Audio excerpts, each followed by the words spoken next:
SER Podcast.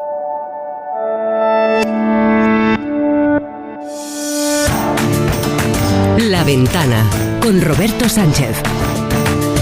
Saludos, señoras, señores, ¿qué tal? ¿Cómo están? Está tomando café con nosotros, como es habitual, Isaías Lafuente. Isaías, ¿qué tal? Buenas tardes. Hola, buenas tardes. Además, de verdad, estoy aquí con mi cafetito en casa. Mira qué bien, mira qué bien. Sí, sí. Y Rafa Vila San Juan, al que, como miembro de la Alianza para la Vacunación, imagínense, vaya semana, bueno, vaya días y sobre todo vaya semana lleva en Radio Barcelona. Rafa, ¿qué tal? Buenas tardes. ¿Qué tal? Buenas tardes, Roberto, Isaías, ¿cómo estáis? Bueno, se nos acumula el trabajo, ¿eh? Yo el cafetito ya me lo tengo que tomar, por si acaso. Muy bien, sí, hombre. Rafa, ¿qué habríamos hecho sin ti en estos tiempos, eh? Madre mía.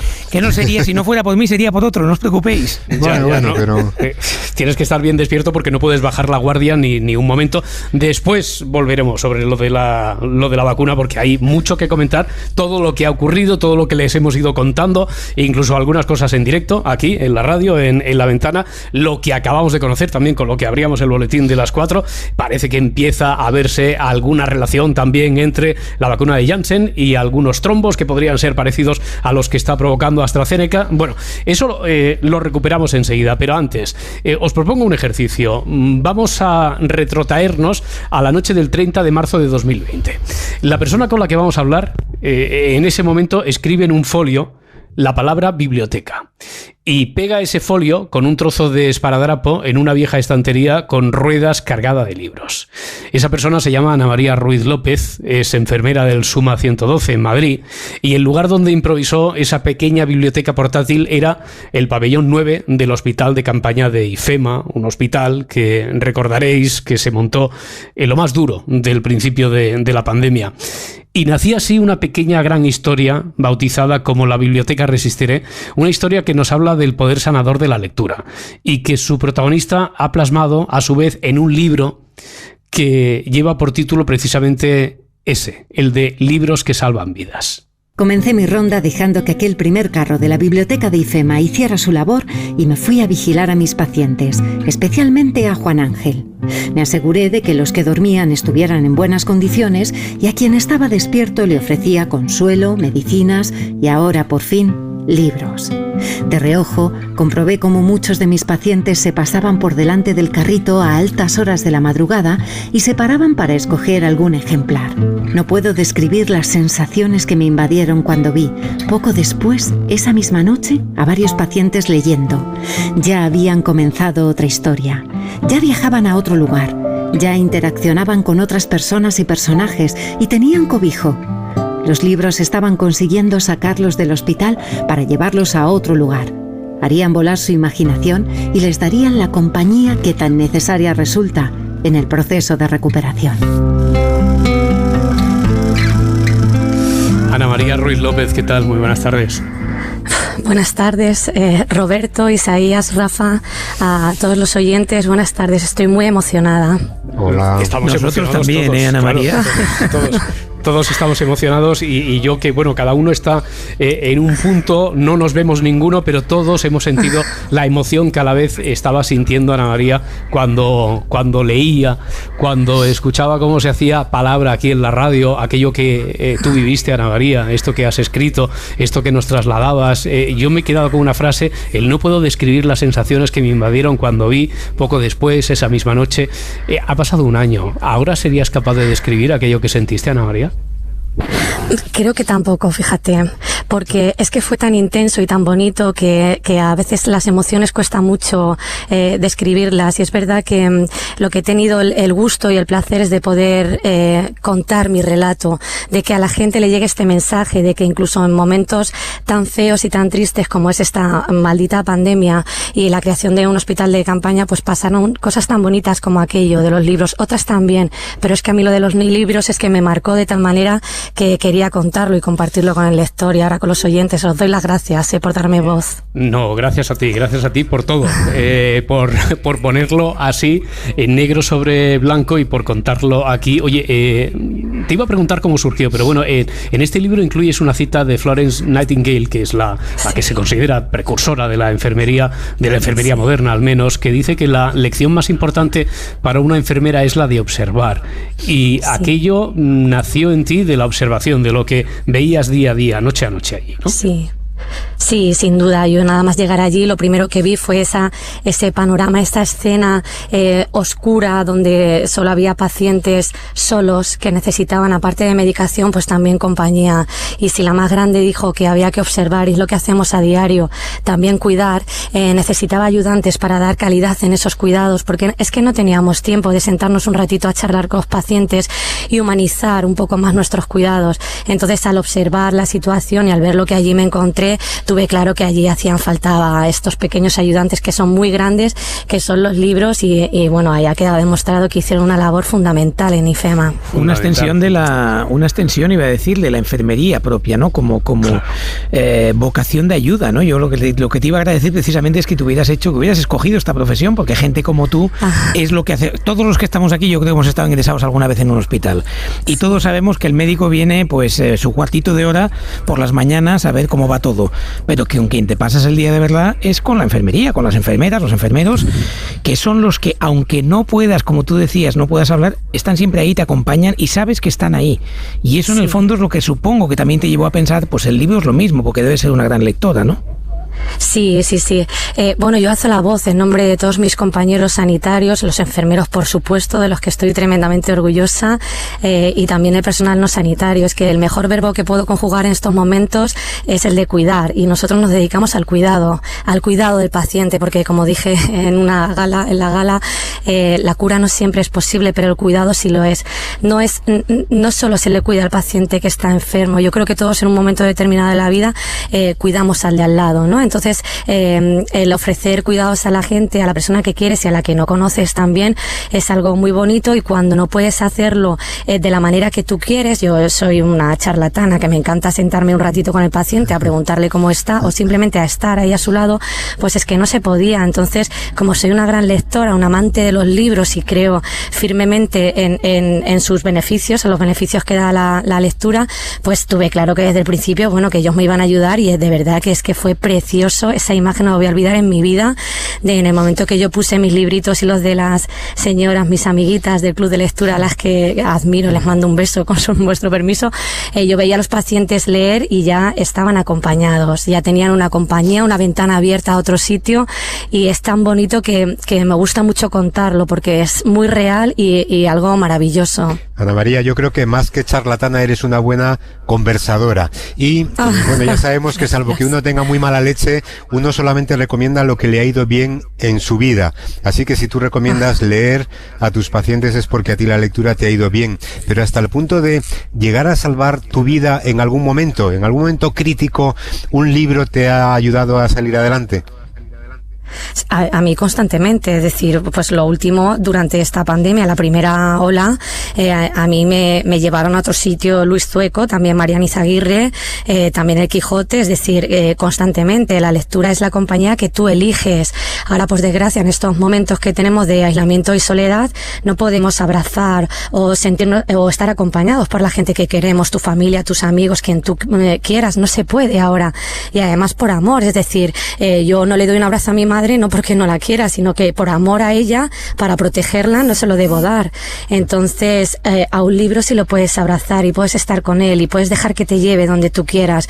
Con lo cual, es verdad que no solo lo digo yo, que soy Ana María Ruiz y me encanta leer, sino que lo dice la evidencia científica, y hay unos beneficios de la lectura que están demostrados, y bueno, animo a todo el mundo a que coja cualquier libro y que se deje llevar por él, algo que le llame la atención y que se sumerja en esa magia, ¿no? Eso que hacen las letras con nosotros. Claro. Oye, cuentas muchas historias con nombres y apellidos de pacientes con los que conectaste a través de esos libros, pero has querido remarcar especialmente una, la de Antonio. Uf.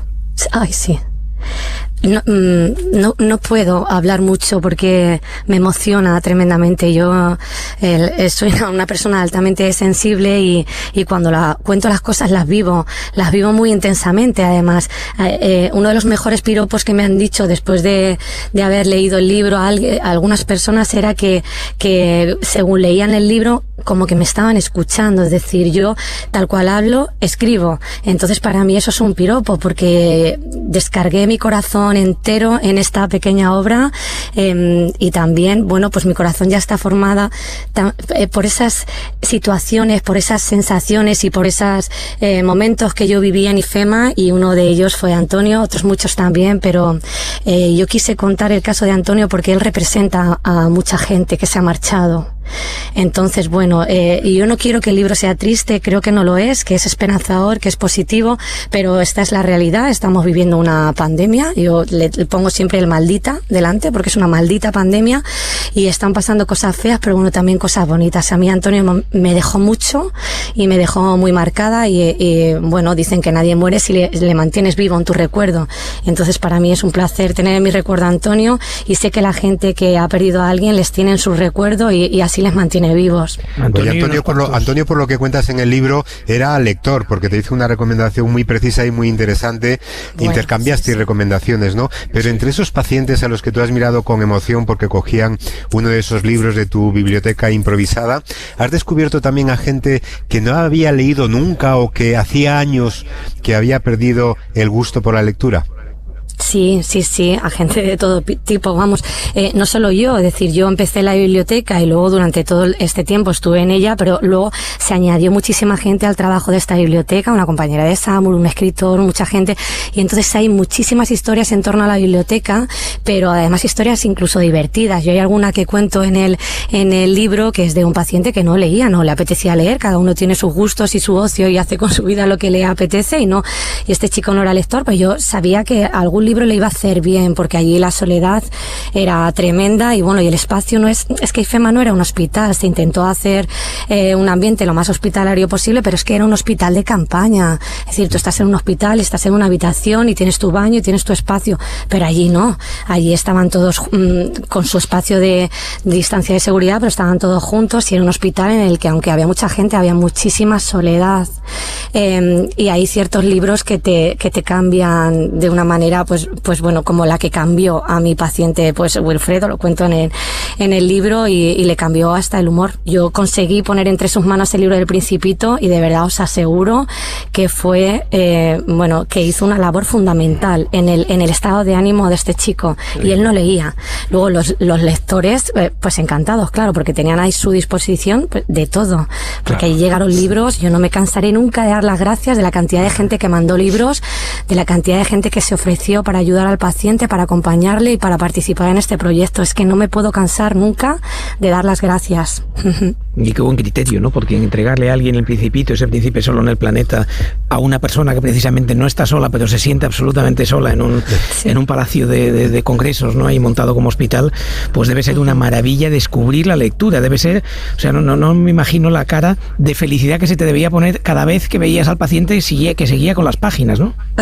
A mí muchísima, y lo recuerdo, lo tengo grabado a fuego. Al paciente al principio no mucha, porque él no quería leer. Entonces yo le obligué.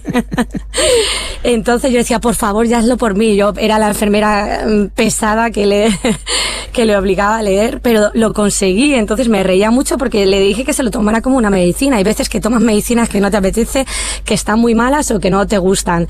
Entonces, luego a los pocos días volví y le pregunté, y es que le vi hasta de mejor ánimo, relacionándose con el compañero de al lado. De verdad fue una historia muy bonita, real, y me encanta compartirla con los oyentes, porque oye, Rafa, es que fue maravilloso. Dime, no, Rafa, esta no tiene efectos secundarios, esta eso es, te iba a preguntar por eso precisamente. No, por favor, no entremos ahí. Ni la OMS ni la Agencia Europea del Medicamento han dicho que haya ningún efecto secundario que pueda llevar a la muerte, ¿no? No, leer pero mira, libro. me parece que los cuatro que estamos en esta mesa en estos momentos, y digo los cuatro, sabemos que tiene un efecto secundario, que es la adicción. Sí. Es verdad, bueno, sí, es verdad. Sí, de la que no se sale, eso advertimos. Hablando ahora no de adicciones, sino de devoción, que es la lectura. La enfermería es una vocación, pero tienen algo en común, que es algo pasional, que nace desde luego porque se siente, y en tu caso las dos devociones me parece que están muy influidas por la figura de tu padre, ¿no, Ana María? Sí, sin duda, de mi padre y de la gente que me quiere, toda mi familia. Lo que pasa es que mi padre estaba enfermo, entonces yo veía a mi padre en la cama de un hospital con mi librito entre mis manos, al que él siempre me había animado a leer y al que había visto, porque al final son ejemplos, ¿no?, que ves desde pequeñita. Y entonces, tal cual yo estaba en la cama, a los pies de la cama del hospital de mi padre, veía a los sanitarios entrar y es que siempre les admiré.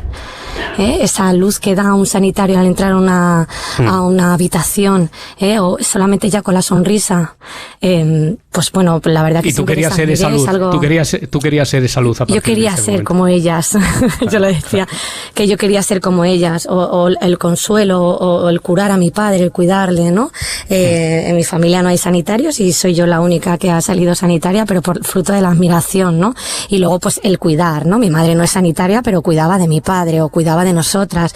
Es que no se me ocurre mejor verbo que conjugar que el cuidar. Es que no hay otra cosa que se me haya grabado más. Entonces yo creo que desde pequeñita también no solo cuidaba, sino que pinchaba y le hacía perrerías a mis muñecos como si fuera la enfermera que llevaba en la ambulancia a los muñecos. O sea que sí, creo que viene desde siempre y la verdad que ahí está, sí.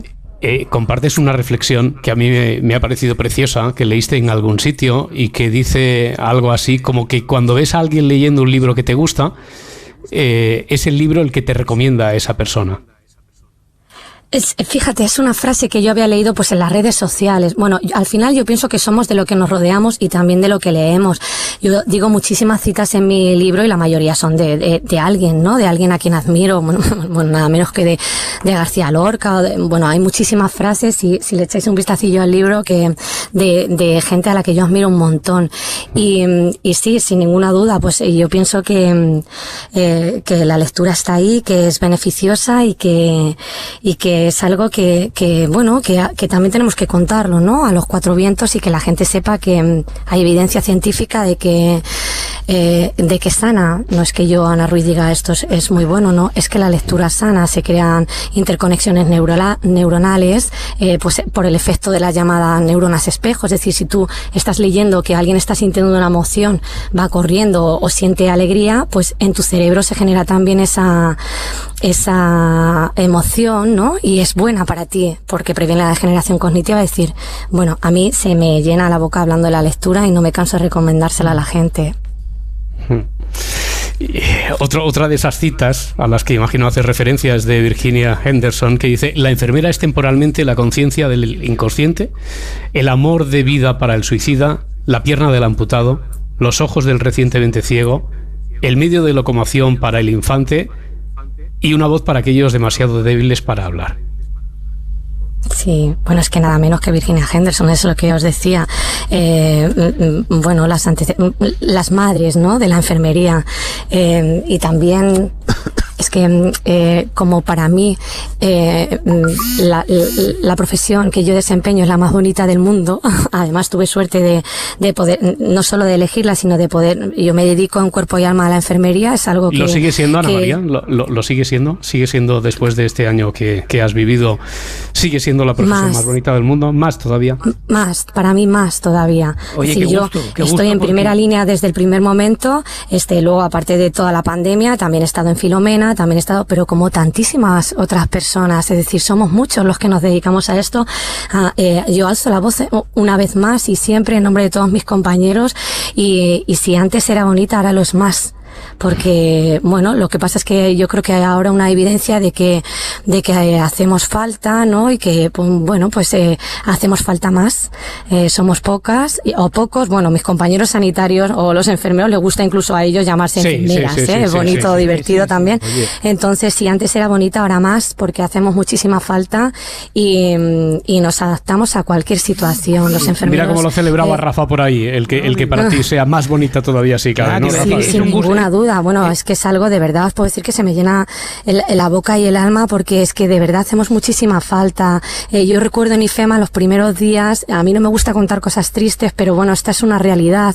Y los primeros días estábamos un enfermero o enfermera para atender a 50 personas. Es decir, es que fue durísimo y yo veía a mis compañeros igual que a mí. Yo ahora os lo cuento, pero quiero que sepáis que fuimos muchos, pues, llorando, sudando, preocupados y bueno, pues con unas alteraciones con una mezcla de emociones muy grande, porque nosotros queríamos cuidar y claro, no nos daba la vida, es decir, no nos daba tiempo a llegar a todos y teníamos que hacerlo. Entonces nos hemos dejado hoy la piel, seguimos, pero esto tiene que acabar, como decía nada menos que Don Quijote, presto ha de serenar el tiempo. Yo es una frase que la tengo también, ya que hablamos también de frases y citas, pues la tengo como muy, muy grabada. Esto tiene que acabar de alguna manera, creo que entre todos podemos hacerlo, y mientras tanto los que nos toca hacer esto lo estamos haciendo felices porque adoramos nuestro trabajo. Bueno, yo es que adoro la enfermería y bueno, pues aquí estoy. Algo de eso estamos deduciendo escuchándote, Ana María. Sobre todo la energía que nos transmites, ¿no? En este sentido, y por eso decía que gusto,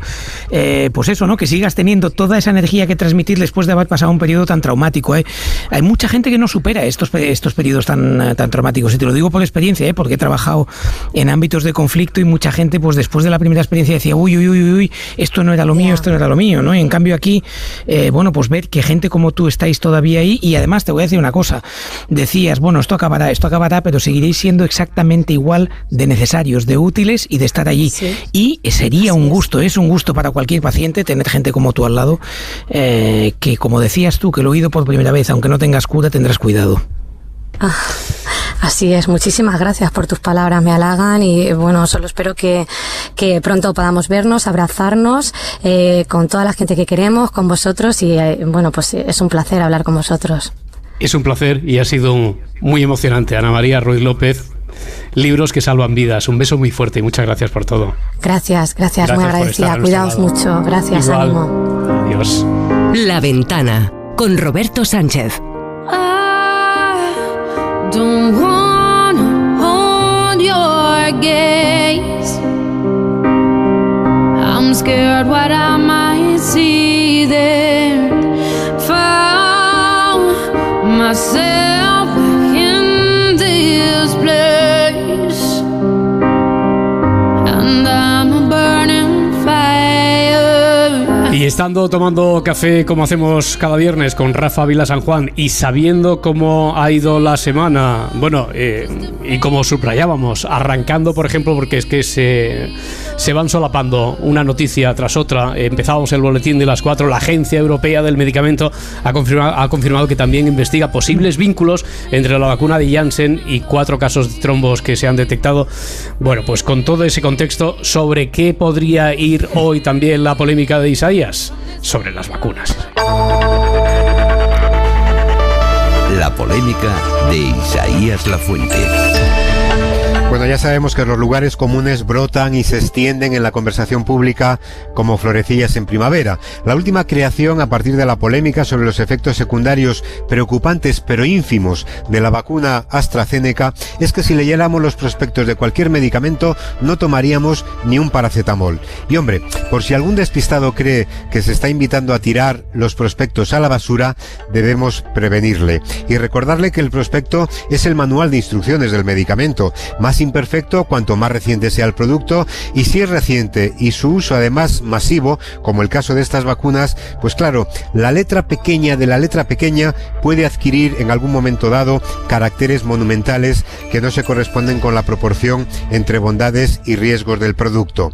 El prospecto es muy práctico para recordar pautas si hemos perdido la receta, para descubrir posibles incompatibilidades que nuestro médico, por bien que nos conozca, no haya valorado, e incluso para optar, en el caso de que nos automediquemos, entre los efectos secundarios de uno u otro medicamento. Y como manual de instrucciones que es, pues hay que leerlo con la suficiente comprensión lectora para saber separar el grano de la paja. No sé, por ejemplo, la misma que debería usar el creyente que lee la Biblia para no acabar matando infieles creyendo que es que Dios lo ordena. A ver, Rafa, que desde luego de todo lo que está trascendiendo, después tenemos constancia de datos preocupantes, como por ejemplo eso que hemos sabido, que en Madrid ya solo acude un tercio, es decir, que ha pasado el rechazo a ser vacunado con la vacuna de AstraZeneca del 3%, que era antes de la decisión antes de que saliera la EMA, y todas las consecuencias posteriores, decisión del Ministerio, ahora mismo el 60%. Esto es preocupante, ¿no, Rafa?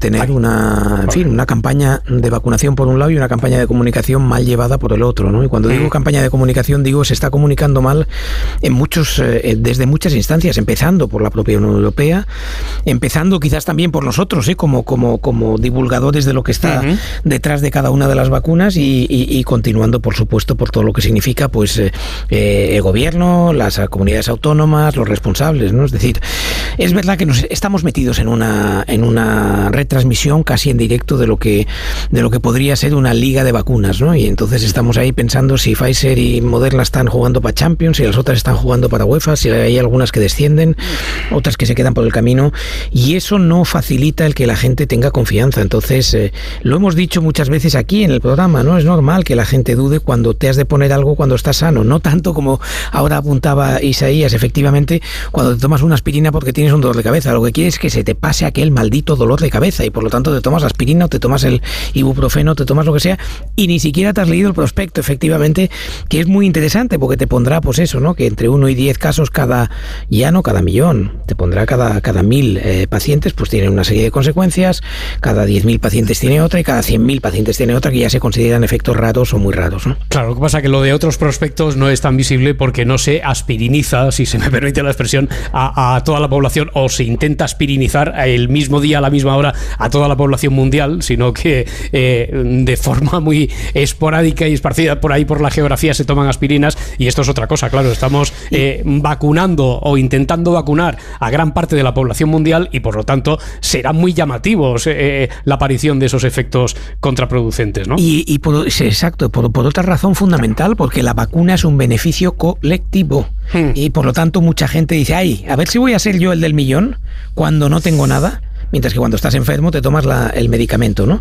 Entonces eso genera que esa duda se vaya extendiendo y expandiendo. Pero en todo caso, yo lo que diría es que, bueno, que es importante tener la información, por supuestísimo, y de hecho, fijaros que en el ámbito científico se está ya trabajando enormemente. Toda esa maquinaria que ha puesto en marcha las vacunas, los diagnósticos, los tratamientos, toda esa maquinaria está ahora mismo buscando el porqué de estos trombos, ¿no? Y se está trabajando porque no parece que vaya a ser la carga genética, no sabemos si puede ser el adenovirus. Todo eso son cuestiones que quedan fuera del debate, pero que son importantes porque todo eso se puede mejorar, se debe mejorar, ¿no? Y eso es pero lo que yo creo que sí que influye mucho, Rafa, eso, ¿no? Que ante un mismo dato, ante un idéntico dato que nos transmite la Agencia Europea del Medicamento, después las autoridades de cada país tomen medidas diferentes. Y claro, uno piensa, bueno, ¿y por qué aquí en España el arco de edades es este y en Reino Unido es otro? ¿Por qué en Castilla y León se paraliza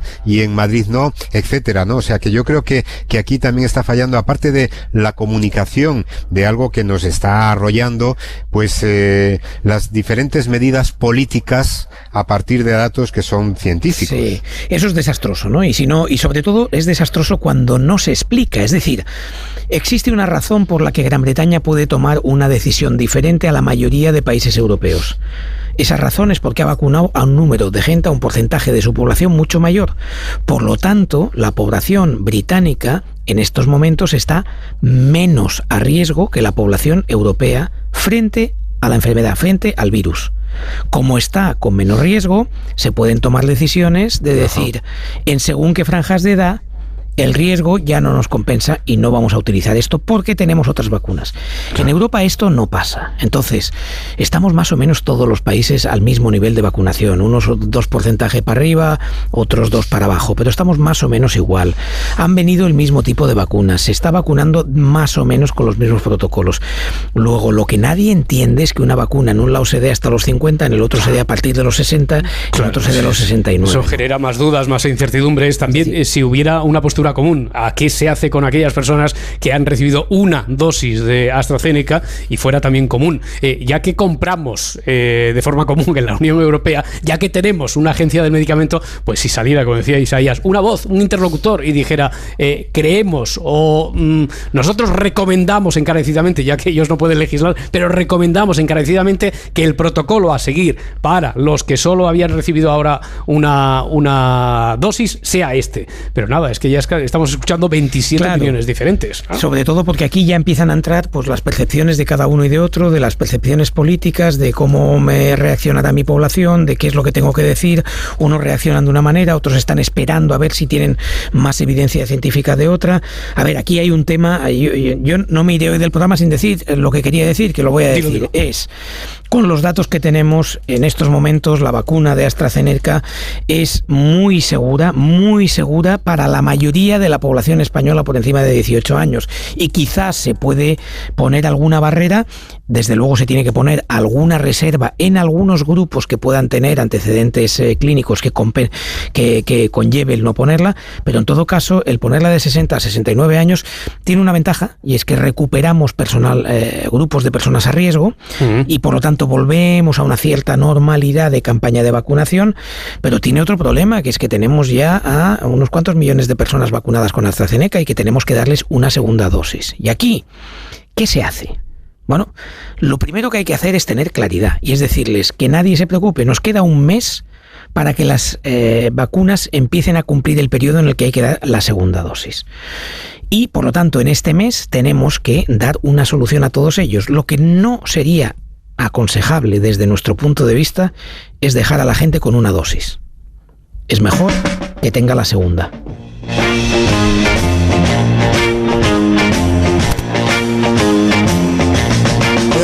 You do, it's the way that you do it. If you don't believe me, I'll show you how to prove it.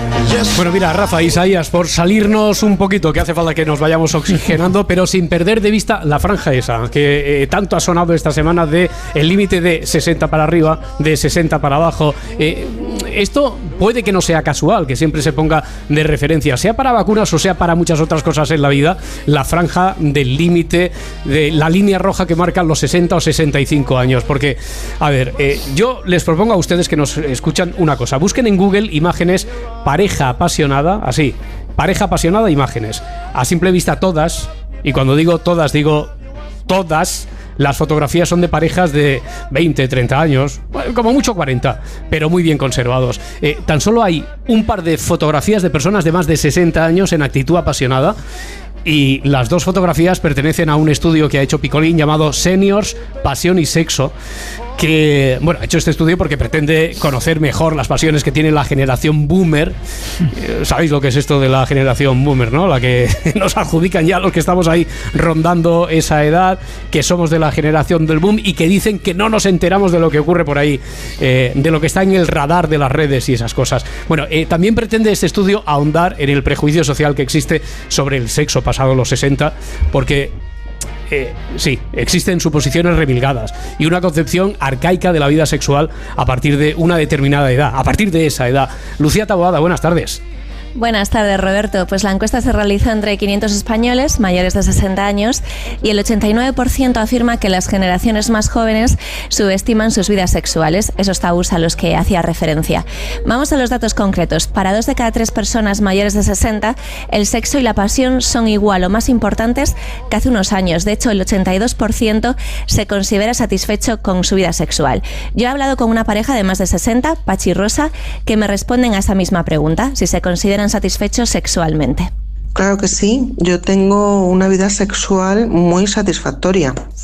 Me atrevo a decir que plenamente satisfactoria, porque la vivo con la absoluta libertad que me da la experiencia en sí misma la edad. Y por supuesto el amor en el más amplio sentido de la palabra. Sí que tengo una vida sexual satisfactoria. Y es más, te diría que con los años ha mejorado. Si te digo la verdad, no encuentro mucha diferencia entre el que tenía a los 50, aunque sí un poco a los 40, pero solamente en el sentido de que ya no se pueden hacer tantas acrobacias. Otro dato que se extrae del estudio es que el 91% de los encuestados prefiere la calidad a la cantidad. Por supuesto, prefiero la calidad. Es cierto que ya el cuerpo no acompaña tanto, pero prefiero comer un bombón que hincharme a chocolate. Si tengo que elegir, me quedo con la calidad, pero pero tengo que decir que tengo las dos, no me falta ni una ni la otra. ¿Y ha cambiado esto algo el último año de pandemia? Pues parece que tampoco. El estudio concluye que para el 60% de los españoles mayores de 60 años el deseo sexual se ha mantenido igual e incluso para el 11% se ha incrementado este último año. El deseo sexual durante la pandemia, o al menos al principio, no tengo recuerdo de que disminuyese o estuviese afectado por tal motivo. Y dilatado en el tiempo, pues no, creo que tampoco. Y si lo ha sido, desde luego yo no he sido consciente. Pero vamos, no creo que haya afectado a la relación de pareja, ni al sexo, ni a nada relacionado con tema de pareja. Lo curioso de la pandemia es que nuestro deseo ha aumentado. Y eso que hemos convivido mi pareja y yo muy estrechamente, como no lo habíamos hecho nunca y como supongo que es difícil que nos vuelva a ocurrir. Hay parejas que no han podido soportar esas tensiones y nosotros, sin embargo, hemos salido reforzados. Vamos, que se habla de lo mismo, pero con un idioma un poco diferente.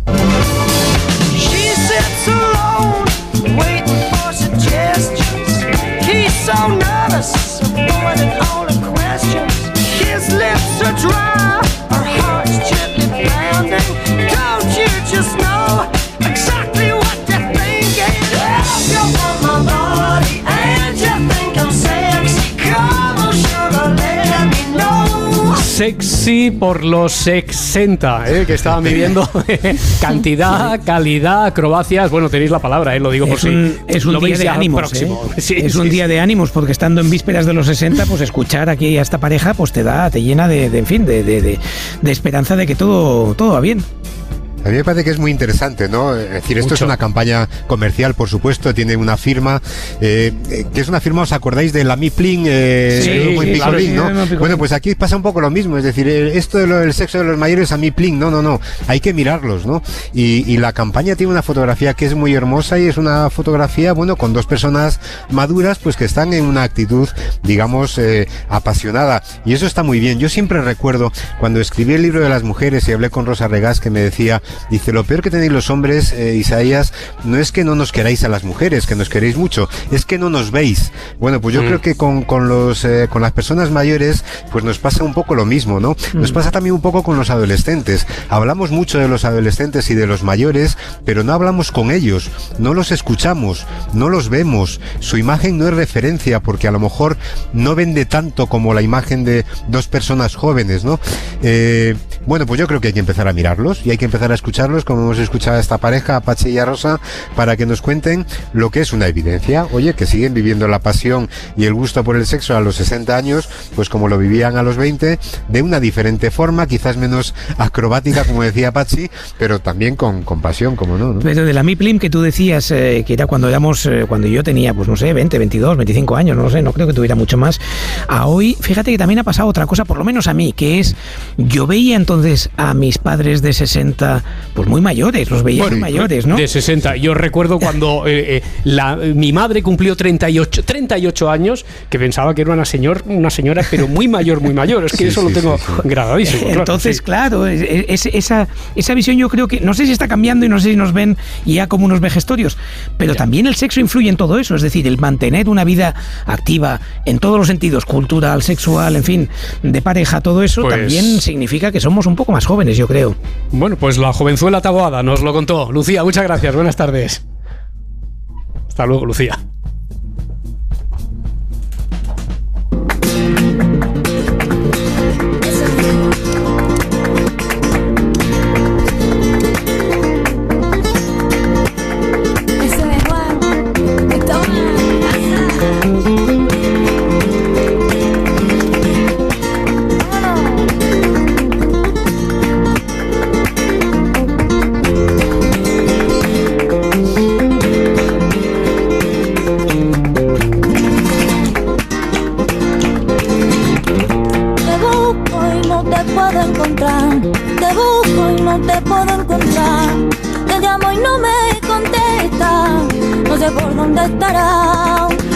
Algunos creen o creemos que vivimos tiempos de sobreactuación, Aunque en los siguientes minutos aquí en La Ventana no vamos a hablar de sobreactuación, sino que vamos a hablar sobre actuación, sobre actuar, el oficio de actuar. Porque hoy y mañana se celebran en Las Palmas de Gran Canaria las primeras jornadas sobre el oficio cinematográfico y ahí están los que más saben de esto en España, porque, a ver, nombres como Antonio de la Torre, Javier Cámara o Maribel Verdú, imagino que os suenan, ¿verdad? Maribel, ¿qué tal? Muy buenas tardes. ¿Cómo estamos? Buenas tardes. Muy bien, ¿cómo estás tú? Pues divinamente, aquí en Las Palmas está bien. Claro. Oye, ¿para qué te voy a engañar? No se está mal. Oye, ¿cómo definirías tú tu oficio? Ya sé, te preguntan tú, Maribel, no, ni te preguntan porque todo el mundo sabe que eres actriz, pero el oficio de la actriz, del actor, ¿eso cómo se define? Pues para mí es un oficio apasionante, es un oficio absolutamente vocacional. Quiero decir, esto no vale decir, bueno, voy a ver, hacer esto, que tiene que apasionarte, tiene que salirte de dentro, tienes que vivir por y para lo que haces, ¿no? Aquí no vale, imagínate que un día estás enfadado con un director, o con el productor, o con tus compañeros, y dices, pues mira, ahora para que se joroben, voy a hacer esta toma mal y que se joroben. No vale eso, ¿me entiendes? No vale. Es decir, o sea, no vale, porque claro, ven detrimento tuyo. Entonces, quiero decir, es algo tan especial, y yo creo que soy una afortunada. Mira, ahora mismo estoy viendo aquí a Antoñito de la Torre a mi lado, que se ha pedido un café, aquí por aquí viene Albertito y me mandan saludos, y la verdad es que bueno, pues los tres llevamos toda la vida en esto y que nos dan la oportunidad de repente encima con Wyoming de moderador, que esto es para grabarlo, porque es genial, porque seguramente nosotros tres no hablemos nada y yo tengo preparadas unas cosas, pero a lo mejor se quedan ahí guardadas. Y entonces, bueno, pues hablar un poco, ¿no? Que Wyoming pues sirva de moderador y como de presentación para que hablemos de nuestra carrera, de nuestra trayectoria, pero más que de nuestra trayectoria, de lo que es el mundo interpretativo para nosotros, ¿no? O sea, pues qué personajes son los poderosos para nosotros, en qué nos basamos a la hora de interpretar, en fin, y yo creo que puede ser interesante. Qué bien, no, seguro que va a ser interesante. Me hace mucha gracia que nombres esto de la carrera, porque yo tenía preparado una cosa. A ver, te propongo un juego, a ver, lo vas a superar. Sí. A ver si eres capaz de reconocerte y sobre todo de recordar exactamente el momento del rodaje de cada uno de estos 5 papeles de tu carrera. A ver, empezamos. ¡Wow! ¿Preparo café, tía? Ay, pues mira, pues sí. Porque a estas horas me suele bajar siempre la tensión. ¿Le traigo también al policía, tía? Sí, tráele. No, señora. Ya doy 120 pulsaciones por minuto. ¿Y puedes escribir lo que quieras? Hombre, claro. A ver, ¿cómo te llamas? Manolo Morales. Manolo Morales. Es como cada por tomar. No voy de cabeza. No me toques. Y vete con tu madre, que además es lo único que te importa. Pero, ¿no entiendes? Si por eso he renegado. ¿Cómo estás? Contenta me tienes. Eso quiero, tenerte contenta. ¿Ah, sí? Y por eso desapareces tantos días, ¿no? Para tenerme contenta. Ya pensaba que te habías muerto. Exagerada. Sí, exagerada. No puede ser. Siempre está abierta, por favor, siempre está abierta. Si se abre esta me quedo virgen para siempre, lo juro. Lo juro. Toda una vida, Maribel. Vaya Magdalena Prus ahora mismo que acabas de merendarte, ¿eh? Uf, estoy flipando. La última no me he enterado, pero... La última era de Tuno Negro. La última es Tuno Negro. Bueno, que Tuno Negro para mí no existe. A ver, es una película que los directores me dijeron, oye, Maribel, nos encantaría, pues admiramos mucho, ¿te importa hacer un papelito de la primera secuencia? Y vale. Me acuerdo. O sea, hice una secuencia como para un favor que les hice de vino, tíos, como desearos suerte en vuestra primera peli, y ni me acuerdo, es que no creo que ni la vi. Esta era para nota. Esta era la última para nota, claro.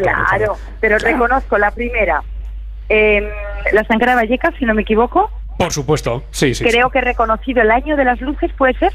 Sí, también. Creo que he reconocido Belle Époque. Correcto. Y creo que he reconocido Amantes. Las has reconocido todas, vamos. ¿Y ves? Tuno Negro no, porque es que no la considero peli mía, claro. Porque era trampa, la última era trampa. Era trampa. Bueno. Oye, Maribel, estaba pensando que vuestro oficio cada vez está más lleno de intrusos. O sea que vuestra experiencia como actores y como actrices también debería ser transmitida a todo el mundo, porque cada vez más con las redes sociales, con Instagram, con la apertura de los medios de comunicación a cualquier persona en cualquier momento, bueno, todos en algún momento determinado nos vemos en la situación de tener que actuar, y no todos son buenos actores, ¿eh? Hombre, claro, porque vosotros estáis, que fíjate, casi nunca escucho esto, ¿no? En las entrevistas, casi nadie habla de nuestro trabajo como un oficio, y es un oficio, realmente, claro. Es un oficio. Entonces, claro, pues a mí de repente van y me proponen que como leo mucho, ¿por qué no escribes un libro? Digo, pero estamos locos, escribir.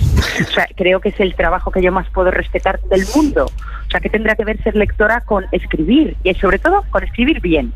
Porque escribir dices, pues vale, pues cualquiera puede escribir como cualquiera puede actuar. No, estamos hablando de escribir bien, de actuar bien, de llevar un programa como vosotros en directo no sé cuántas horas bien. Eso ya es otra cosa.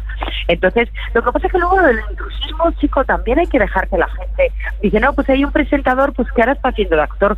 Pues chico, que lo pruebe, y de repente te llevas grandes sorpresas y te encuentras a gente que lo hace de puta madre, o no sé qué persona dices que va a escribir un libro y dices, joder, qué gusto, fíjate, me encantaría, pues no sé, Pablo Rivero ha escrito un libro que a mí me encantó, y dije, o Nuria Gago, y son actores, y dices, ¿y es un intrusismo? No, tienen talento y pueden hacer las dos cosas, ¿sabes? Lo que pasa que, bueno, pues ser bueno, realmente bueno en lo tuyo es lo difícil, pero por poder, pues todo el mundo puede intentar lo que quiera. Oye, en vuestra profesión, ¿qué año habéis vivido? Ha sido también difícil, me imagino, porque muchas veces vemos las luces pero no vemos las sombras. Pues fíjate que curiosamente este año pasado, que podía haber sido nefasto y que yo pensaba que se iba a ir todo a la porra, ¿no? Y que directamente nuestro trabajo iba a desaparecer, pues curiosamente creo que hemos demostrado que no es que seamos de primera necesidad, sino que en un momento de pandemia como la que hemos vivido, encerrados en nuestras casas, ¿qué haríamos sin la ficción? ¿Qué haríamos sin las series? ¿Qué haríamos sin el cine? Porque lectura muy poca gente lo hace, y aparte no vas a estar 12 horas, ¿no? Leyendo, y dices, pero ¿dónde te lleva el cine y la televisión? O sea, a soñar, a vivir otros mundos, a, no sé, ¿no? Me parece magia.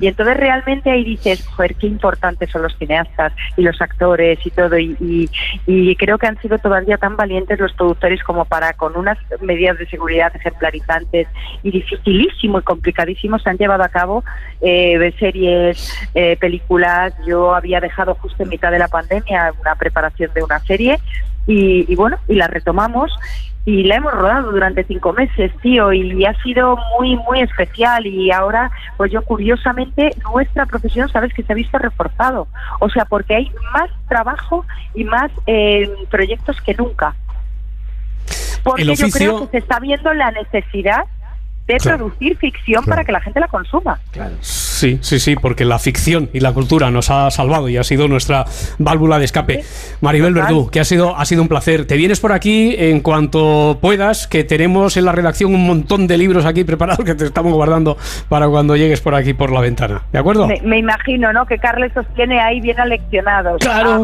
Me la guardáis mucho. Ahí libros, está, por favor. Los mejores. Maribel, un beso te muy fuerte, muchas gracias. Te mandamos un beso enorme desde aquí y un beso también a vosotros, muchas gracias. Gracias, Maribel, suerte. Chao. Bueno, pues la ficción, el cine, los libros al principio nos han vacunado también contra tanta intolerancia en ocasiones y contra tanta absurdidad. Gracias, Rafa Vila San Juan. Hasta la próxima. Un abrazo, compañero. Suscríbete a La Ventana. Todos los episodios y contenidos adicionales en la app de Cadena SER y en nuestros canales de Apple Podcast, Spotify, iVoox, Google Podcast y YouTube. Escúchanos en directo en la SER de lunes a viernes a las 4 de la tarde. Cadena SER. La radio.